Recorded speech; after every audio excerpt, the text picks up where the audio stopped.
Hello, welcome to the 3inMidfield podcast, the podcast where three friends who had the dreams of being professional footballers dashed away as children when they all discovered food, have their say on the Premier League. Boy, oh boy, it's going to be an interesting one. Interesting, the topics to discuss, of course, but we'll get into that. We'll do the intros first. The ever present coach Koja, how you doing, sir? Oh, all good, man. Can't complain. How you doing? I ain't gonna lie, I'm not feeling too good. I think one of the guests knows why as well from yesterday, but it is what it is. And that guest is Hussein. How you doing, sir? I'm good, man. I'm good.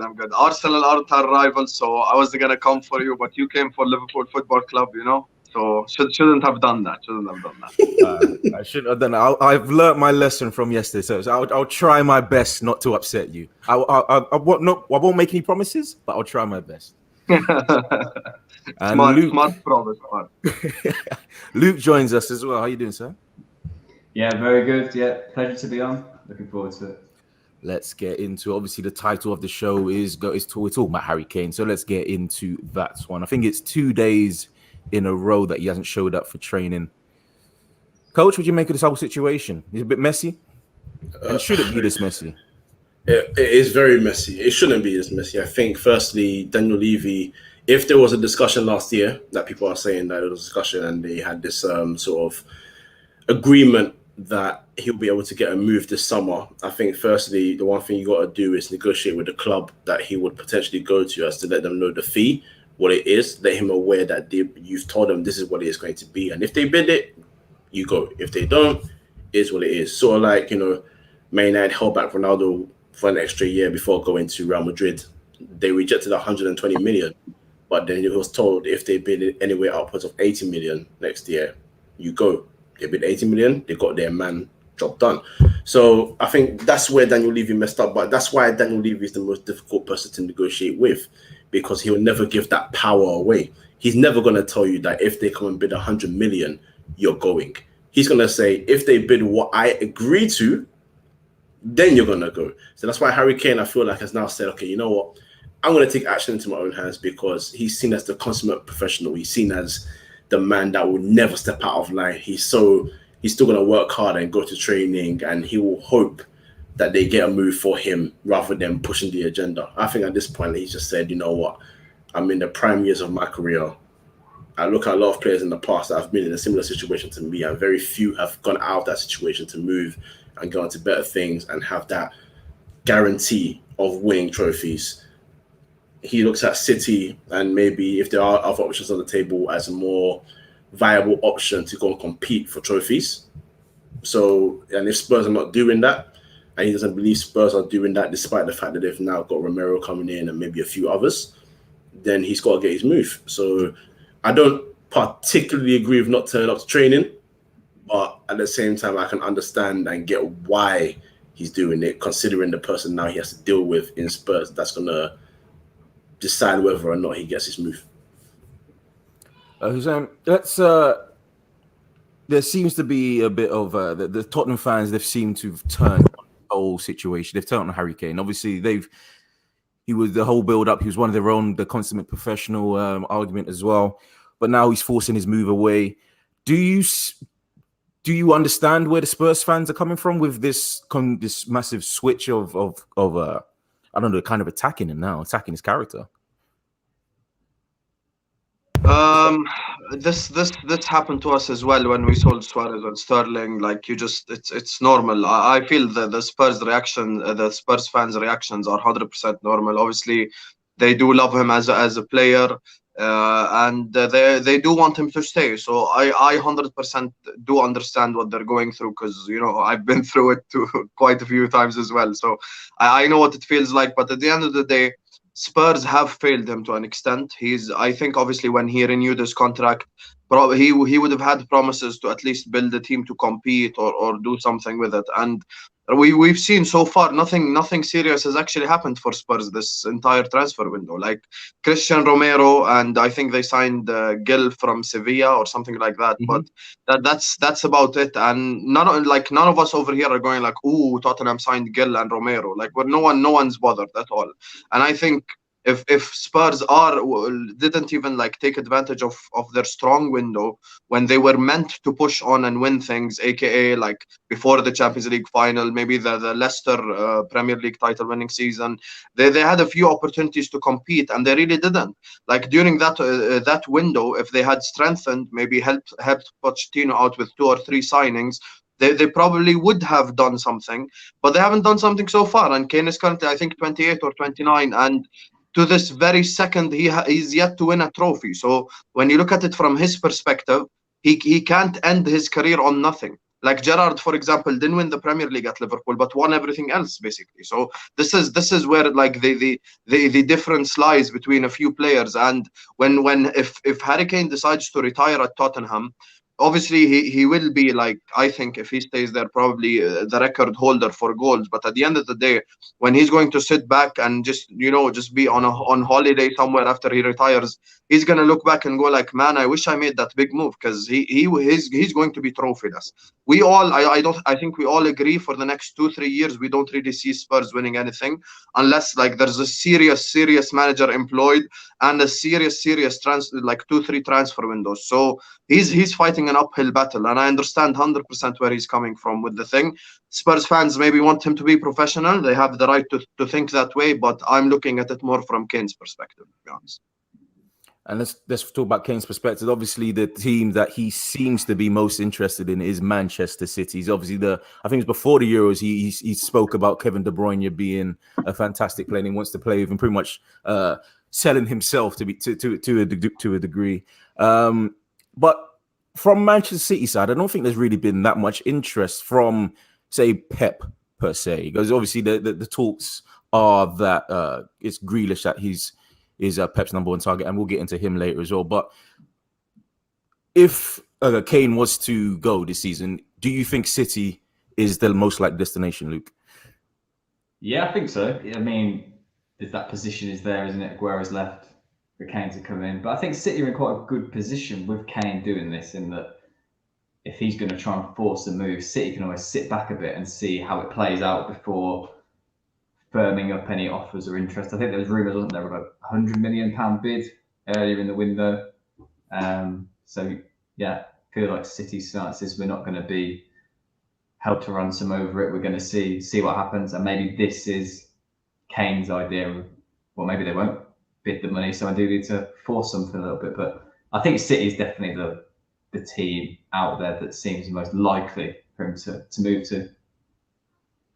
I mean, obviously Harry Kane, he brings a certain amount of goals, certain amount of assists as well. He seems like the type of player that would work in a Pep system, but Pep just doesn't seem to like him. That's what I'm getting from the whole vibe. But if he was to come, what's the minimum expectancy from you as a City fan? I think the expectation will be huge. The transfer fee will be, I think if he does come over at least 120 million, probably.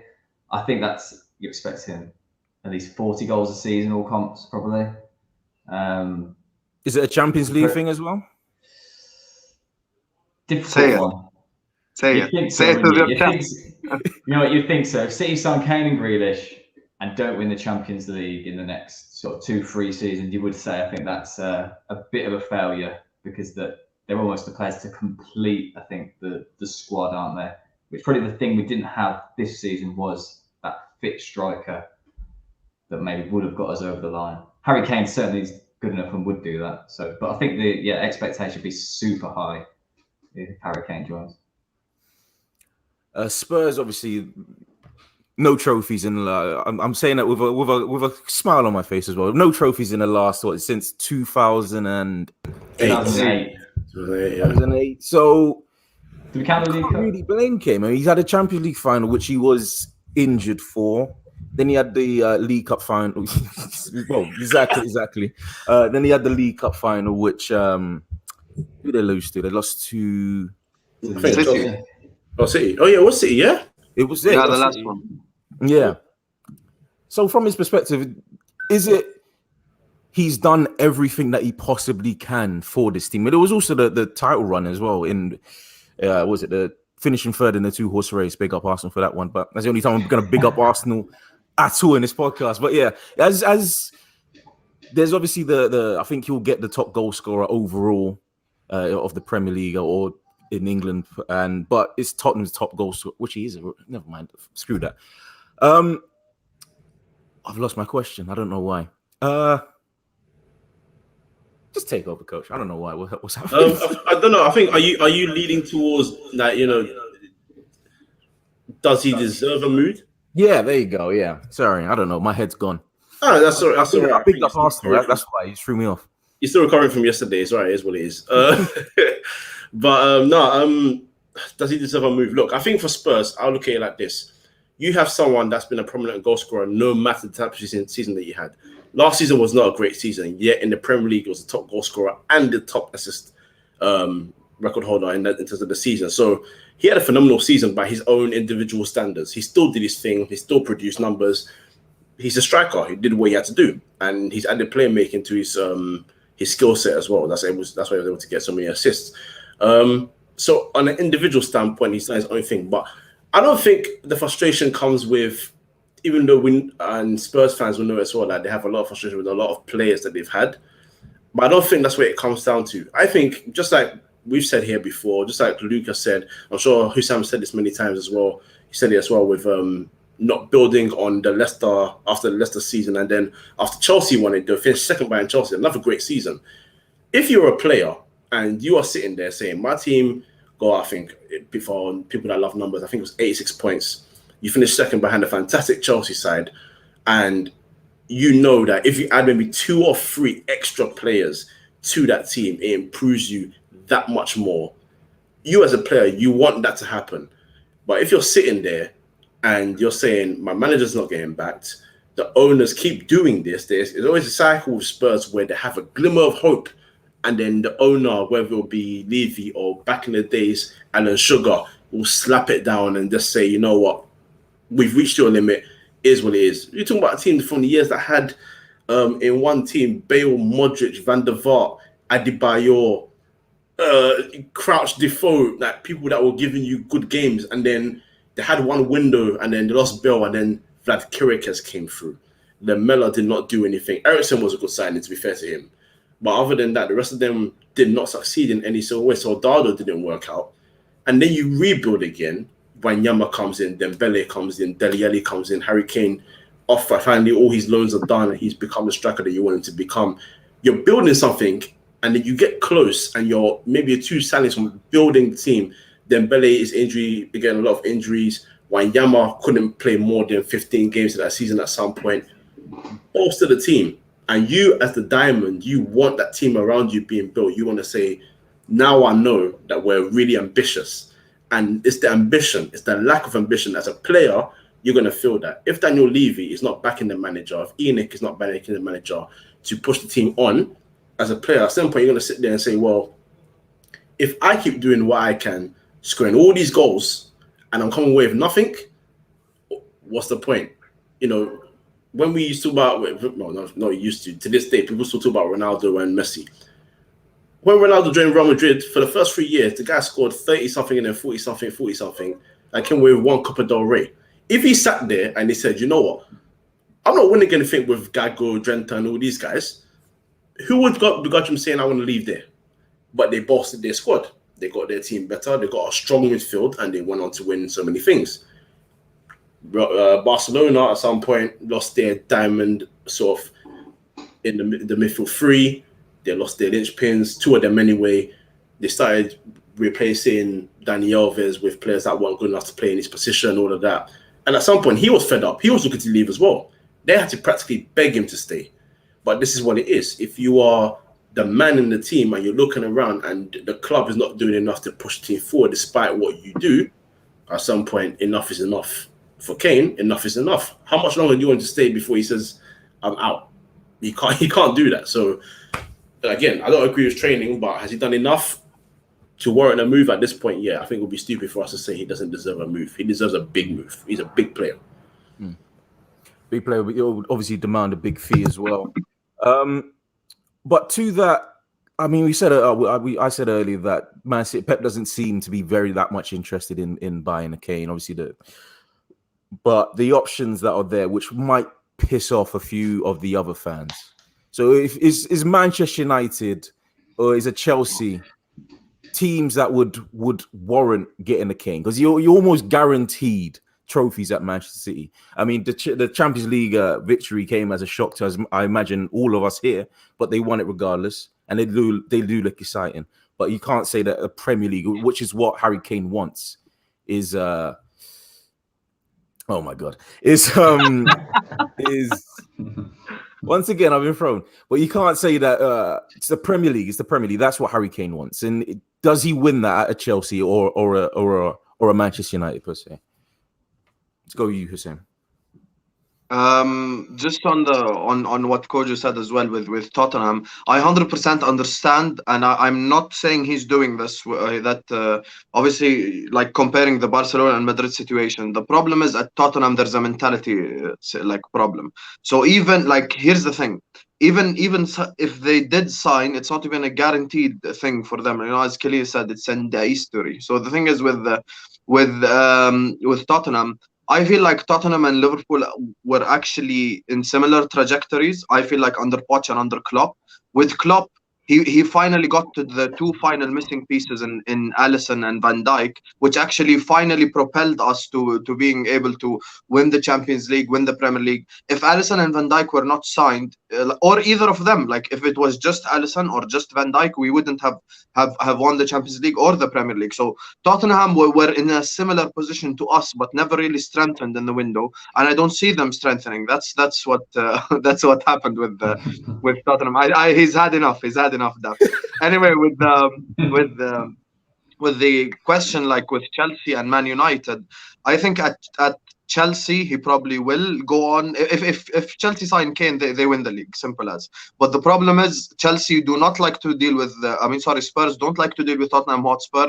I'll take you back to a time we all remember when Modric wanted to go to Chelsea, and they waited an extra year and sold him to Madrid, even though they sold him for less money. So obviously, historically speaking, Tottenham do not like to do business with Chelsea. So that one is off the cards. United is an interesting one, but in my opinion, this is honestly no banter or nothing. I feel like a manager can win you or lose you up to 10 to 15 points a season, and I feel like Oli at this point in time, he is competing with Klopp, Pep, and Tuchel. All three of them proven winners at a very high level. Tuchel, maybe there is obviously, like if we put Pep and Klopp in the A-star bracket, Tuchel is probably in the A+ bracket, like just a little bit below them. But when Oli's competing with these managers, the thing is, it's not necessarily him playing against them like 1v1. It's the other things. It's like what Ferguson did to Benitez, for example. It's the mind games. It's him, you know, when there's pressure on Man United building, him actually rising above that and keeping the mindset of the team, which I don't see Oli doing. So we all know when it comes to, you know, what they call it, like the pressure stages of winning the league title, I don't think Oli could push the team through that. That's why when I predicted, I didn't even put United in top 4, but that's a totally different discussion. But I feel like with the United thing, like they need someone who's been there, done that, and if they get Kane with someone who's been there, done that, they win the league as well. But obviously the question marks remain over Oli and Oli only. That's the only question mark with Man United. I think if for Kane specifically, for him as a player, the best move will be PSG. That's my opinion. I think PSG is 100% the best move. Already played knows Pochettino's system. PSG are doing an absolute madness in the transfer window. They're like, we're gonna win this Champions League by hook or by crook. So they're going all out. So I think Kane goes to PSG, guaranteed success at PSG. I mean, they can't even win their equivalent of the community. Was it the Champions Cup or something like that? I don't know, but this Pochettino guy, he seems to choke at the big occasions. But you can take the manager out of Spurs, but you can't take Spurs out of the manager. That's what it seems like. But Harry Kane, we all said the ball is in his court right now. I don't know I don't know what's going on. Coach, take over a second. Bro, did you eat lunch today? Did you eat? Like, what happened, bro? What is this all because of the Fly Emirates joke, Cahill? Like, what's happening right now? My guy, it would froze like be Tottenham under hilarious. pressure, man. It would be hilarious if it was, but it's not. I don't know what's going on. I'll be back in a minute. Just give me a second. No worries, bro. All right, so Luke, I'll ask you this then. So Harry Kane, if let's give the scenario that he does indeed join your club. Firstly, I mean, we all know the position he'd play. It's quite obvious he plays as a striker, the number 9 position, number 1 role. But would you expect a formation change? Would you expect a change of personnel around him? Because let's say, for example, towards the end of the season, Mahrez had one hell of a end of the season, started popping off, especially in the Champions League anyway. But Raheem Sterling, who's been so good, we didn't have the best of seasons, for example. But we're seeing for England, they do have a decent chemistry. Who would you put in that lineup behind him? Obviously, without saying Kevin De Bruyne, because Kevin De Bruyne starts no matter what. Yeah, very difficult actually, especially if Grealish signs as well. But say just Kane. Kane obviously up front. I think he goes Mahrez. I think he goes Foden on the left. I think despite Sterling playing really well, I think the start of the season he might start ahead of Foden. Foden's actually injured at the moment, so I think that will help Raheem Sterling get back in on that left-hand side. Be interested when Foden is fit, whether he can dislodge him again this second season, or if Foden can probably play a little bit further back, which would probably be Bernardo Silva. I think is the one who there's been rumours of him leaving as well. And probably if Jack Grealish comes in, I imagine Bernardo Silva will leave at that point as well. So yeah, for me, it's the circumstance of Foden being injured probably helps keep everyone happy that's there. It means no one really misses out, to be honest, because I think Sterling's probably the one question marks, but he had a great Euros, didn't he? So he did. I think he's still Pep's guy. I think Pep still really does want him to sign a new contract, stay at City. So if you were to sign Jack Grealish, then whose place in the club would be in the most jeopardy? Because I think Mahrez is now hitting 30, and that's not to say that Pep doesn't do well with older players, because he had your PKs and Dani Alves, and he's going towards his later years anyway. So he can obviously work with players that are older. That's never been an issue. But Bernardo Silva hasn't hit the heights that he did in maybe his first season or so. Raheem Sterling last year wasn't in the best of form. Mahrez, if for me, has been very up and down in his form at City. He's never been consistent. Who is in the most danger of losing their place at the club and potentially being sold? So for me, the two are Gabriel Jesus and Bernardo Silva. Yeah, I think Jesus has had his time. He's had four seasons now. Obviously, Aguero was there last season. Aguero injured a lot. Didn't really take that chance. Pep went with the false 9, even when he was fit, even in the Champions League final. And I think that just shows where Jesus is at. I think he'd be brilliant for another team, but I just think it's City that has probably run its course now. Especially if they go and sign Kane, that's the next 3-4 years. That's Jesus done for me. It's pretty same for Bernardo. I think is more of a one. He wants a new challenge. Wants to leave. I think he wanted to leave at the start of last summer. Maybe a bit like the sort of Ronaldo situation. Pep said he wanted another year from him, and then let him go. I think his sale may depend on if Grealish comes in. Mahrez is an interesting one, because at the start of last season, I would have agreed with you completely and said that he was the one in danger, and actually I'd be quite happy if a decent offer came in to let him go. But based on his form at the end of the season, more than happy for him to stay. I think he's made that right side his own. And gives us something a little bit different with his sort of trickery, rather than perhaps not as big a in the box goal threat running onto balls like Sterling and Foden are. But yeah, I really like Mahrez, and I'd like to see the Mahrez Kane link up, actually, see how that works. That would be quite interesting. Final question from me before Kel takes over again. I'll ask Sam the same thing as well, actually. What fee would be the maximum you'd be satisfied with for paying for Harry Kane?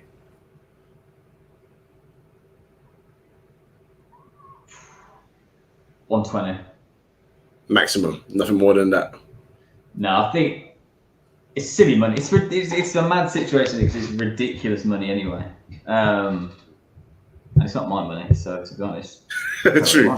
But yeah, I think for his worth, for his sort of value, I think anything over sort of 120, 125 is probably going beyond what his value is. Certainly for the age he's at. I don't know if we'll get him for that, but it's going to be a big outlay, isn't it, this summer for City if we get Grealish and Kane? So absolutely. Why not? Why not just go for it? Just go and get him. Why not? Hassan, I'm asking you because yesterday you absolutely trashed Roberto Firmino. So if Liverpool were in the race and they said, we've got the funds to get Harry Kane, how much would you be satisfied with paying if you were the guy facilitating the transfer, I should say? I think I've said this yesterday as well. Kane is, in my opinion, the best striker in world football. So I would pay 110 million for him, I think. And I think he even would suit our system. That's a transfer that would never happen because of the age and how FSG do business. But if I was in charge, that's what I'd pay. You know, just on Bernardo Silva, there's something very interesting. Ever since he didn't clap for Liverpool, his career has just gone downhill. Or you see with Bernardo Silva, if he just stood and clapped like every single normal player in history, because it's just a guard of honor. It's not that deep. Bernardo's like sitting like that.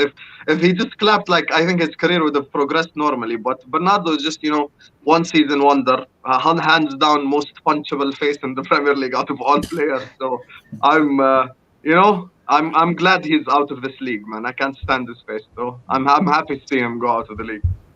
I think his 3 Premier League titles will probably say different to one season wonder. But how many Champions League? Yeah. Oh, mad. Oh no! I knew that was coming at some point. What is this Put your Champions League on the table, my guy. Put that on the table. What's the way of Premier Leagues to Champions Leagues? Is it? Champions League is definitely the more prestigious trophy. 100%. It might be 3-1. It might be 3-1. But 3-1? No. 1.5. Champions League. If you tell your owners what do they want more, they're gonna say Champions League. I think Luke. I think if you had won that final, your feeling would have been so. It's a different. You've just never experienced. I've never felt it. I don't know what it feels like, so I can't. Yeah. I mean, listen, you're not alone in that. Someone else in this podcast hasn't felt it either. Big man, see. So I went off that. You want me to remain rattled, bro. What are you talking about? I'm just gonna shut the video. I'm gonna turn off the podcast. That's what I'm gonna do. If only Henry scored that opportunity, man. If only he had plenty of opportunities. He's still amazing. He's still the greatest striker ever. So it is what it is. Jack Grealish is. I think that Luke. To be honest, I think that's who your main target is to be. As not just City, as you personally, because you seem to be bigging him up quite a bit. And to be fair, he's a very good player. There's a few stats that have got me quite interested and intrigued. It's comparing him and KDB, obviously. So he said that from last season, 26 games played each, 6 goals each. Grealish has 10 assists. KDB has 12. Chances created 81 for Grealish and 80 for KDB. 196 passes complete. That doesn't really matter anything. But is it a case of Pep's thinking for the future? It's kind of weird to say considering he's 25, but KDB is, I think he's about 30 now, so he is getting past it. He doesn't seem to be slowing down, but maybe Pep is thinking about him slowing down. Yeah, he's had a few injuries as well. I think it seems that each season KDB has a little period where he is injured, and for sort of a quite extended period as well, a few weeks of the season. So I think him coming in will aid that. I think Grealish, because he's versatile, isn't he? That's what Pep loves, players who can play all over. The player from the left, where he made this for Villa, can play central. I think Pep can mould him into an unbelievable player. He's got all the sort of attributes Pep loves. And he's exciting. He's an exciting player, and that's probably the thing that I'm most interested in, is just that he's an exciting player, what he can bring. And him playing with De Bruyne, I think, would just be phenomenal. You saw the stats there, so similar. KDB won Player of the Year with very similar stats to Grealish. So, yeah, it'll be. I think for me, if I could have Grealish or Kane, Grealish is the one I want to go for because he's just a super, super exciting player. Well, wasn't expecting you to say that. I'd take Kane. I'm an Arsenal fan, but it is what it is. You said before that he can play centre mid, he can play left wing, but he's more of a left midfield, left wing. So is it concerning for Sterling, considering that's his position, and two, the falling out with Pep, which happened last season. They say that they've kissed and made up, but I don't think they have, to be honest. And I think there's still a bit of bad blood between the two. So is it? I feel like you want Bernardo Silva gone, you want like Amara's gone, but it might be Raheem Sterling. Are you accepting losing him as a part of the deal with getting Jack Grealish? I don't know if Sterling's an interesting one. I think he's still Pep's boy. I think he's been one of the sort of shining lights, hasn't he, of Pep's reign, is the sort of growth of Raheem Sterling from a very sort of average player under Pellegrini to this unbelievable 30-goal a season player under Pep. Perhaps without looking, I think he's such a hard player to judge because it's very numbers based, I think, with Raheem, because on the eye he's perhaps not as interesting or exciting as De Bruyne or Mahrez, but he's efficient.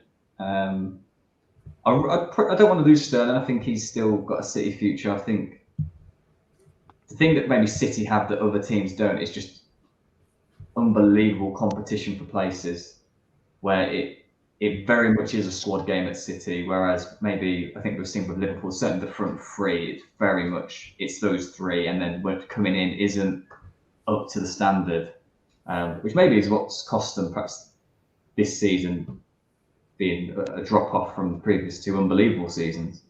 But I think for City, there's always that competition, and if you don't, it's up to the player to respond and step up. I think we've seen it with Kyle Walker right back when Cancelo came in. Lord Foden's ousted Sterling from his position. Mahrez was fighting for his place at one point, got in the team. So it's up to the players, I think, and this is what it should be. It shouldn't just be the 11, and if someone comes in that's you gone, it should be, right, come on, fight for your place. And at City, I think certainly probably more than any other team, just for the amount of high quality players I think throughout the squad, it's just another player that's going to come in and challenge and improve. And I think that's how you stay at the top, and certainly how Pep has done that in the past. I mean, I think the benefit to Kyle Walker's position as right back, which I do agree, he did fight for this season, is that Cancelo didn't cost that much compared to what Aston Villa are asking for Jack Grealish. So to you, Sam, Sterling or Grealish, who do you go with? I think Grealish is top 5 player in the Premier League. I really like him as a player. I love what he's about. I think Grealish is an absolutely fantastic player. I think a lot of people do think that he can play the number 8. Me personally, I think he can if it's under Pep or Klopp, but that would require a lot of training and for him to eventually become that type of player. So it really just depends what Pep wants to do. Because I think as a left winger, he'd be absolutely incredible for Man City. As a number 10, he could work as well. But as a number 8 midfielder, that's basically, playing that De Bruyne role possibly on the left instead of on the right. So you could have De Bruyne and Grealish in midfield. That would require Grealish to do a lot of defensive work that he is not used to doing in midfield. As we know as well, the midfield area is way more congested than the wing position. Obviously, there's 3-4 people attacking you at the same time. Pep likes to play possession football, pressing as well. So there are a lot of factors. But I think if there are 2 managers in our league right now who could get Grealish to be a number 8, I think it's Pep and Klopp. In terms of Grealish or Sterling, I feel like Grealish, in my opinion, is a level above Sterling. I think when it comes to Sterling, obviously, like his numbers do tell a story. But I just feel like in the big moments when the lights are shining on Man City and you expect Sterling to deliver, I just feel like in big games, he doesn't really show up as much. Obviously, we've seen what happened against Lyon. Sorry to remind you, Luke, again, and against Chelsea as well in the Champions League final. Sterling perhaps doesn't have the best of games. So I think Grealish has more of a fighting leadership, like more intangibles as well than Sterling. And me personally, if I was Pep, I'd 100% start Grealish over Sterling. However, I do think Pep is looking to transform Grealish into Kevin De Bruyne on the left side, basically, like a left central midfielder. That's what I eventually think he's going to get him to play. Agree with that, Coach? Yeah. There's not much I can't disagree with in that one, actually. Grealish does have the ability to drive these teams down, especially on that left side. I think we saw a lot last season, especially early when him and Barkley sort of had like a little mini partnership and they were really enjoying. And the person that really thrived off the most was Ollie Watkins, because he was scoring goals at the beginning of the season for fun as well. So that's then begs the question: if they do sign him and they don't have the funds for Kane, look, I would say this. City, regardless, do have a good eye when it goes to buying players going forward. They've kind of had a sort of like a tried and tested sort of trial and error thing with defenders. They've bought fullbacks, if it didn't work, bought another one. Bought goalkeeper, if it didn't work, bought another one before they found a formula. But with forwards, it tends to just hit the mark every time with the forwards design. Even Gabriel Jesus, even if people are not convinced by him, when he first came, he hit the ground running. He was scoring goals for fun. So even if they weren't to get Kane and they got Grealish, I would trust City enough to be able to go and buy another striker for a lower fee. And even if they weren't someone that could hit 30 goals a season, you could expect them to at least hit 15 to 20 and be okay with that, because KDB will still score goals, Grealish will score goals, so on and so forth. So, yeah, I agree with that. I think if they do get Grealish to play that role, that just adds to the threat. If you've got two of those quality players coming from both sides, you're going to be in trouble regardless. So, yeah, it would be a smart signing to go for Grealish no matter what. I think there's a question from Marion in the comments. I think you could highlight. I think Luke's, you gave your answer. You say Grealish. Sam? Kane, definitely. City need a striker. Kane signing is going to... if Kane signs, or if Grealish signs, if Pep doesn't win the Champions League, he's a failure. End of discussion. No, I'm not. I've had enough. I've had enough. No. Allow all the excuses, man. I've had enough. Honestly, look, he was brought to Man City to win the Champions League, okay? Pellegrini and Mancini have both won the league titles. Grealish and Kane, whichever one of them signs, or whether it's both, City need to go out and win the Champions League title. End of discussion. No more excuses. No more Pep didn't play a DM. No more this guy's injured. No more excuses. I swear, City have the longest list of excuses to why they didn't win a Champions League yet. They literally need to win the Champions League if they sign any of them. But me personally, I think Kane is the guy. Reasons. What's up? I don't think it's excuses. I think it is reasons, isn't it, that we haven't won the Champions League. Mostly has been Pep's. This random decisions in the biggest game to not play your best team. But yeah, I don't think he's a failure. Come on, he's won 3 Premier League titles. He's won a treble. He's won a. Luke, when you first got Pep, A treble. I did say a treble. Okay, it's not. Exactly. So you were expecting at least one. That's my point. Like at least just one Champions League title. But like if Pep leaves, like let's say this season he wins the Premier League, just the Premier League, and then he leaves City at the end of the season, will you look back at honestly speaking, would you look back on it and say Pep achieved everything he should have at City? For me, yeah, because I think the levels he took the Premier League to and this City team to, it's the best City team I've ever seen, best team I've ever seen. That Centurion season, backing it up with the 98 points, winning a treble. For me, my God. The Champions League isn't the be all end all. It's not the be all end all. You're proclaiming a Carabao Cup as a part of a treble. Like that's really treble. So it's not the treble. That's why it's called a treble. It's a treble. Yeah, we won a treble in 2001 when we won the Europa League, the Carabao Cup, and the treble. That was a treble. That was a treble. Yeah. Fair enough. It's when City fans start claiming quadruples. That's when it gets into sticky water. Yes, no. Community Shield is not a trophy. Allow it. We would have won a double a few seasons ago with a Community Shield. Exactly. Well, yeah, I'm not. To be honest, I'm not big on the League Cup, so I'll throw that away. To be honest. Fair enough. I kind of agree with Sam. I think I think failure is a bit excessive, but. He's been bought in there for the Champions League. He personally himself, he needs to. That little feeling of regret, you think? Of course. Should have maybe just achieved more. I don't think it's a failure, but I see your point. Yeah. I think the thing is with me is honestly speaking, I feel like if we go to Pep himself and ask him, would you trade all 3 league titles for 1 Champions League? I think he'd say yes.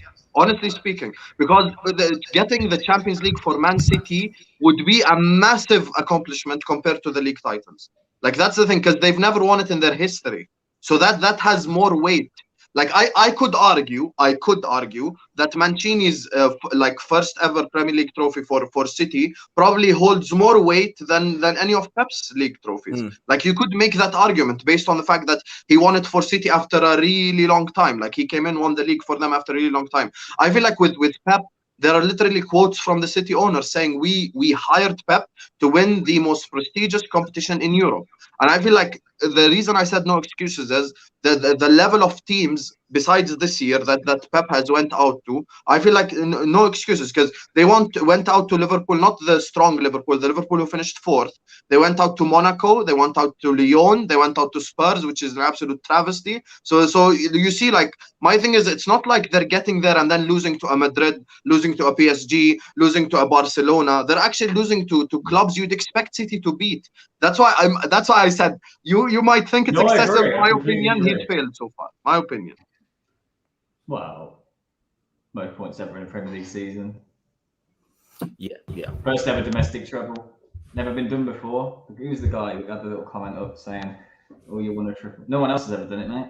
So he called it a trio. Trio. It's a trio. It's not quite a trio. Who's he a fan of? Marion's a Barca fan, actually. The treble needs to include the Champions League. Besides that, it's not a treble in my eyes. Didn't they win 6 or something in 1 year? So that's not. Let's final question on this Kane and Grealish thing before we move on to your side, who's into Liverpool. Do we have to? Yes, of course. Kane and Grealish, where do they end up at the end of the season? Let's start with you, Kojo. Where do they end up? End of the transfer window, sorry. I don't know if I can see Jack Grealish joining City. Not that City can't persuade him. It's rather him persuading himself to leave Villa. That's what it is. This is not a player that's been wanted for just this summer. This guy's been wanted for a long time. And whether they've been in the Premier League or been in the Championship, he's not left.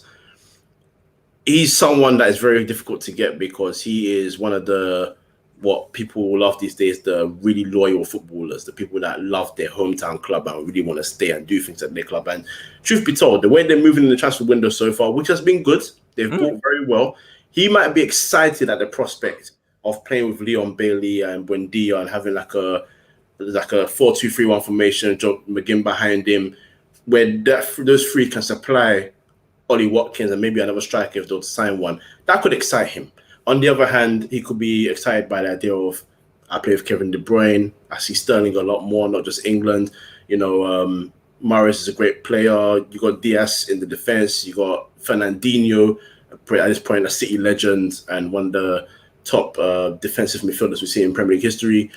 And it's the idea of you've gone from Villa, who are potentially building something, to go into City, who are already built, competing for things. So it's a thing, because you either go down as a guy that for a lot of people that in the football world is where you go to see at this point it's, well, you know, guaranteed trophy, just not a part of the history, but are you a main part of the history? That's what the question will be. Or if you're with Villa and you build something special, you certify yourself as a Villa legend, and you will see as the main reason why they were able to achieve things. It's a tough one for him. So I see Kane going, because Kane is doing everything to leave. I think at some point Spurs will accept a deal where it's based on installments. So not just like incentives where City must win this before you pay this, or he gets a Ballon d'Or, so then you pay this. I think they're going to do a deal where they say, we'll pay you maybe 70 million. Yeah, you could do that. You could put a Champions League clause in. Then we will never have to pay it. Like, there you go. I think they'll probably pay about 70 million up front and then maybe pay 40 million in installments year by year.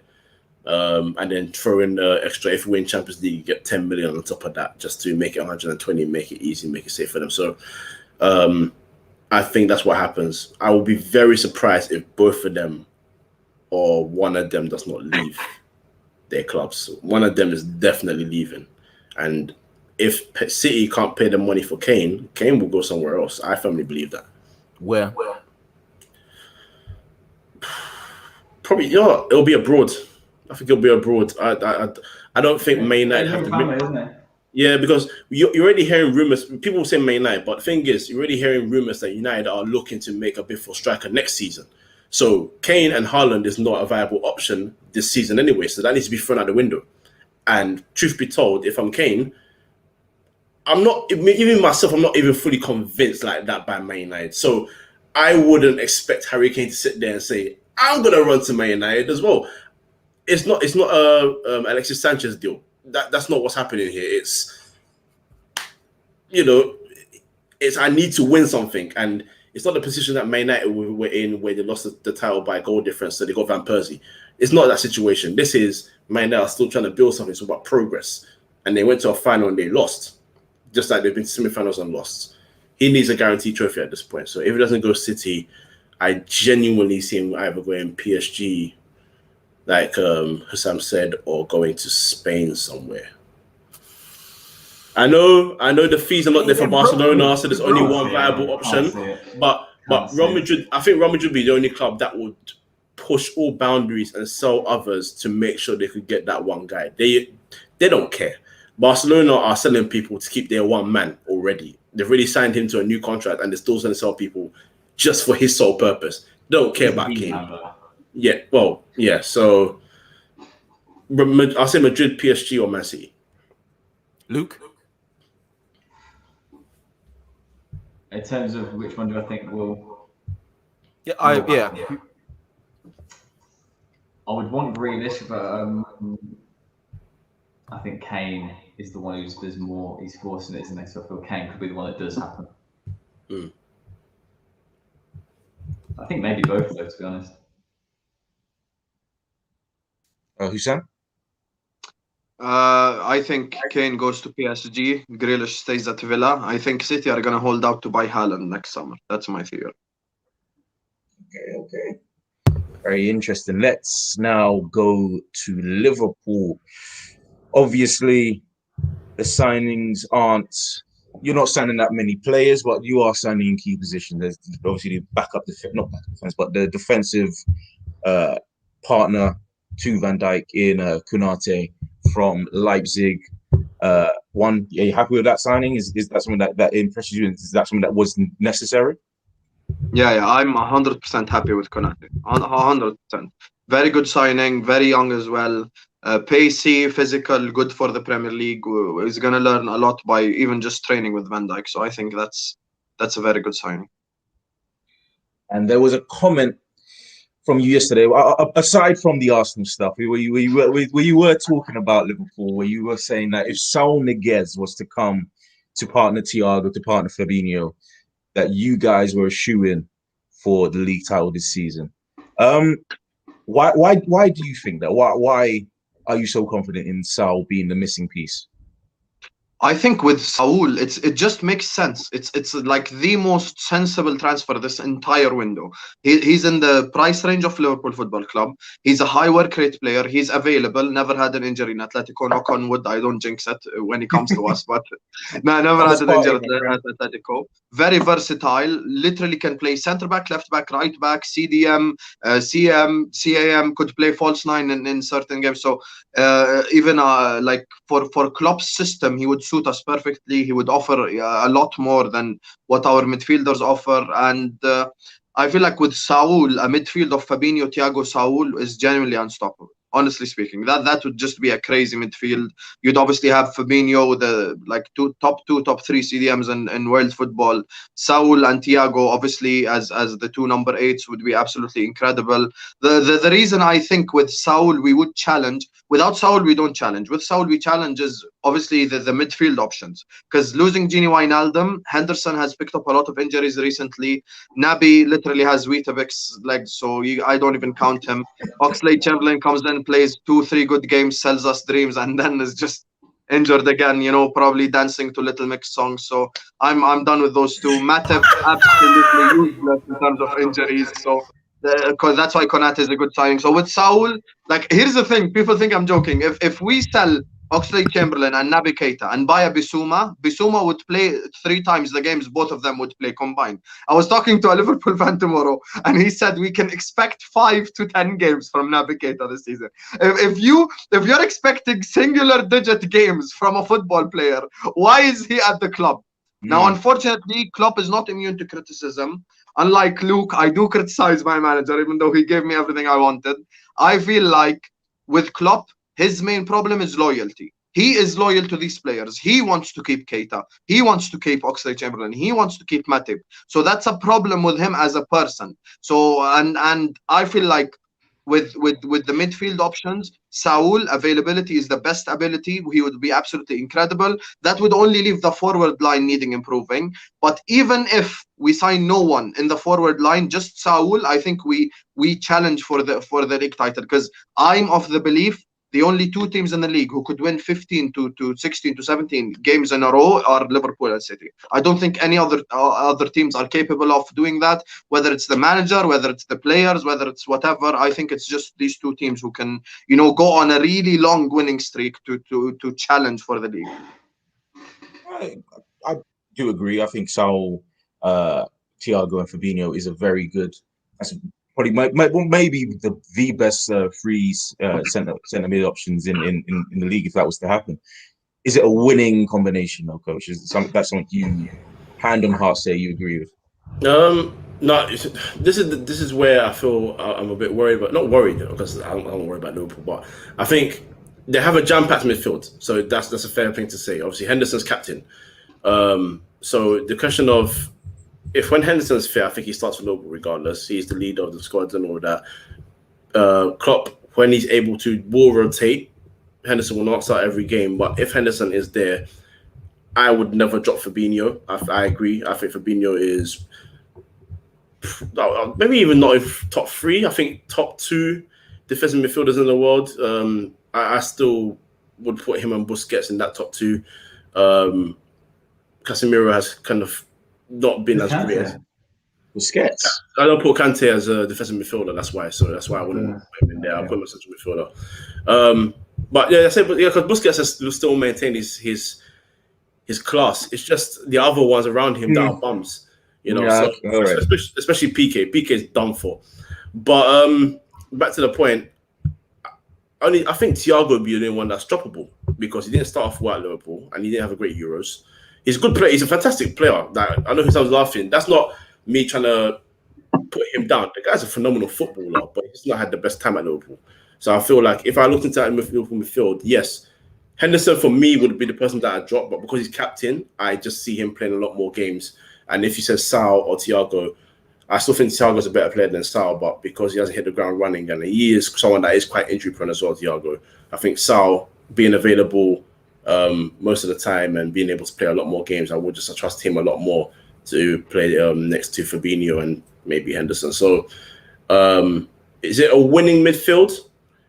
Yeah, that's a tough midfield to compete against. I don't think many midfields are better than that midfield, if I'm being honest. I've always said as long as they have Salah and Mane, they always have a chance.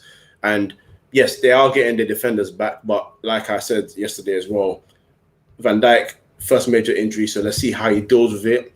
Joe Gomez, second major injury, so let's see if he's now going to be the defender that gets a lot of niggling injuries or if he's going to get back into that. Konate himself, again, a top talent in defensive qualities, as Hosam pointed out, but he's someone that's also had a lot of injuries in his career, as has Matip as well. So that in itself causes a problem. And I'm sure they don't want to go back to, was it last season? Williams and Phillips, right? Phillips, that's the one. Who, to be fair, towards the end of the season, they did really well. I'm not going to be down on them, but when you got the other options available, you don't want to run to those two. You want to run to the other guys. So, I just think they do that. But if that lineup, if everyone is fit, they have one of the strongest teams in that league comfortably, especially for first 11, because you have a whole lot of options. So that is a winning midfield. But let's see how they cope with the injuries next season. This is going to be a big year for rotation. Big year for rotation. Luke, Obviously, the Van Dijk injury, we don't know how he's going to return if he comes back to being the Van Dijk that we knew. He's obviously the best defender in world football, in my opinion. I imagine Hussein's opinion as well. Should be everyone's opinion. I think it should be everyone's opinion, to be honest. But the Liverpool, for the past 4 years, barring last season, of course, they were your big rivals in terms of the title picture. Do you see Liverpool with the Van Dijk, with Mane's bad season, with Thiago's bad season, first season, but still a very bad season for an experienced midfielder like him, even with a Saul, do you fear this Liverpool side? No. Not with that midfield. That midfield is no chance. No chance for that midfield. Thiago, useless last season. Fabinho, great player. Saul, I think he's all right. But not with that midfield. That's not. Chelsea and City got better midfield than that. That's Hussam is triggered. He's triggered. He's triggered. What right now? Nah, Luke is just, small club mentality. This is just what they do, Winning club mentality. Winning club mentality. 3 Premier League titles. How many Champions League does your winning club have? Oh no! Get the job done on a consistent basis. Put them on the table, please. How many league titles? That sounds like Graham Souness. Oh my How god! many titles? Bro, the thing is with Thiago, I feel like people just exaggerate the fuck out of this Thiago thing. Thiago just got injured when he was playing our best midfielder, so he didn't have a bad season. He was just out injured because that prick Richarlison two-footed him in his leg. But besides that, Thiago every time he's been fit has been playing and has been always selected, except when Klopp had a brain fart away at Madrid. That's the only game he did not play. Besides that, he's played every single time he was available, and I think he's still a world-class midfielder. Like just 12 months ago, he was in the world 11. So it's not like he's suddenly a shit player, but it's just with the injuries, the same problem: injuries. But when he's fit, he gets into every single midfield in world football. And if we were talking about this 12 months ago, you would all agree. So just because he put a Liverpool shirt on, suddenly you guys like, oh, Thiago had a bad season. He did not. Besides the injuries, every single time he's actually played, he played really well. Okay, no. Who would you say has been our best midfielder this season? This season. Last season. It's quite hard to pick, isn't it? They're all quite rubbish. No, but look, this is the silence I talk about. Listen, no, hear this though. But I don't think, even if he was, even if you want to call him maybe the best performer in that midfield, yeah, the argument could be, for example, Fabinho had to play centre back quite a lot. Obviously, when he came back in, he did his thing, no problem. Obviously, over the course of a season, he played maybe 1/3 of it in his normal position, so you can't call that best performing midfielder. But I don't feel like anyone that played in that midfield consistently in that year had a good year. That's just my opinion. So, but who was the best one out of them? That's my thing. Because every single Thiago, that's fine. Thiago, yeah, every single time he was on the pitch, he was our best midfielder. So he did not have a bad season. But was he the best? Was he the best of a bad bunch, or was he the best because he was good? No, he was the best because he was good. He was actually the best midfielder, like hands down. Because the others, honestly, Henderson was injured the entire time. Oxen Keita, I prefer not to speak. Curtis Jones, I prefer not to speak. With Fabinho, obviously, he played at the centre back position. Every single time he actually played for us, he was the best midfielder on the pitch, like hands down. Like there was no discussion about it whatsoever. So he did not have a bad season. He was just injured. That's the problem. Pre-injury, remember, man of the match away at Stamford Bridge in 45 minutes and stuff. So he was, as soon as he started getting into the groove of things, affecting play, the injury happened. So it's just unfortunate circumstances. But every time he's been on the pitch, he's performed. That's why I say he is hands down the best midfielder at the club right now. I would just like to say that Arsenal's midfield three is the best midfield three in English football. But that is, I think we'll end it on that now. We'll end it on that note. We'll end it on that note. No, I'm joking. Obviously we are far off, but it is what it is. But I think we should end. I think it's been, almost an hour now. So let's get to the end. So thank you guys for joining us. Luke, where can they find you? I can find me at HPK Luke on YouTube and HPK23 on Instagram. Pleasure to have me on, guys. Enjoyed it. We'll have to do this again sometime. Thank you for coming on. Yeah, you're welcome back anytime. Hussam, how you? Yes, every time I look at you, you rattle me. That's what it is. Man. Yesterday was it's completely finished. Where can they find you, sir? My YouTube channel is called This Is Football, general football channel for all football fans. Actually, I have a stream in 50 minutes from now. We're going to be talking about Lukaku and Chelsea. So it's a channel for all football fans. It's called This Is Football. Please do subscribe and come watch the stream. Just come head to the stream. My Twitter is at DonHussam6. That's my Twitter. I do run a lot of Twitter spaces, so you'll see me engaging with all fans. I run serious Liverpool spaces as well with a few journalists. Sometimes we do them with a few ITKs as well. So there's a lot going on right now. So please continue supporting. Currently at 715 subscribers, so slowly getting to that 1K mark. So please go and subscribe to the channel and support us. And thank you so much to both of you guys. I know Cahill is a little bit rattled from yesterday, unfortunately. Usman did you dirty by clipping it up and posting it on Twitter, but that's not my fault. I did not ask for that, so he did it. But thank you so much to both of you. It's been a pleasure coming on your channel for the first time. Brilliant working with Luke as well. So thank you so much. And it's been a fantastic stream. Coach, where can they find us? Quickly, before I do that, can I just say that I put in the agenda Christian Romero, and then Hussam said they signed Gil Romero. No one cares about that, and that's all Romero got. That's a bit mad. But that's a good signing. But regardless, we can discuss that another day. We'll get some Spurs fans for that one. But yes, you can find us on YouTube, right here on YouTube, 3inMidfield podcast. We're on 100 and something subscribers, so try and get us up to that 200 now as well. I think 173. So we're getting there, guys. That 200. Hopefully, we can get some more great guests for you guys, like these two wonderful guys here. Subscribe to their channels as well, especially Never a Foul as well for Luke.